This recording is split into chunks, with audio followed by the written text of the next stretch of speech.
இறையேசுவில் அன்பார்ந்த உடன் விசுவாசிகளே, ஆசீர்வாதமான இந்த கால வேளையிலும் நம்முடைய பிதாவாகிய தேவனிடமிருந்தும் குமாரனாகிய கிறிஸ்துவனிடமிருந்தும் உங்கள் யாவருக்கும் கிருபையும் சமாதானமும் உண்டாவதாக. ஆமேன். இந்த நாளிலும் நமக்கு தரப்பட்டிருக்கிற கர்த்தருடைய வசனமானது லூக்கா 1வது அதிகாரம் இறை வசனங்கள் 39 தொடங்கி 45 முடிய, குறிப்பாக 42வது வசனத்தை நான் வாசிக்கிறேன். உரத்த சத்தமாய், ஸ்திரீகளுக்குள்ளே நீ ஆசீர்வதிக்கப்பட்டவள், உன் கர்ப்பத்தின் கனியும் ஆசீர்வதிக்கப்பட்டது என்பதுவே.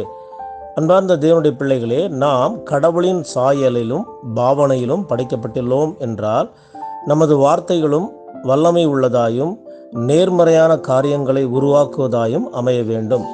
மரியாளின் வாழ்த்தொலியை கேட்டவுடன் எலிசபெத்தின் வயிற்றில் இருந்த குழந்தை, அதாவது யோவான் ஸ்நானகன், மகிழ்ச்சியால் துள்ளியது. மரியாள் தனது உதிரத்தில் கருவாக பெற்றிருந்த இயேசுவின் பிரசன்னம் அவளது வார்த்தைகள் வழியே சென்று எலிசபெத்தையும் அவள் வயிற்றில் உள்ள குழந்தையையும் பாதிக்கின்றன. இன்று மறையான விளைவுகளை ஏற்படுத்துகிறதா, அல்லது மற்றவர்களை சபிப்பதற்காகவும் அதைரியப்படுத்துவதற்கும் பிளவுகளை உண்டாக்குவதற்கும் நமது வார்த்தைகளை பயன்படுத்துகிறோமா என்று சிந்தித்து நாம் நம்மிடையே நேர்மறையான எண்ணங்களை வளர்த்து நேர்மறையான எண்ணங்களை விதைப்போம். அதன் வழியாக நாமும் ஆசீர்வதிக்கப்பட்டு மற்றவர்களையும் ஆசீர்வாதத்திற்குள்ளாக கடந்து வரச் செய்வதற்கு இறைவனின் கரங்களின் கருவிகளாவோம்.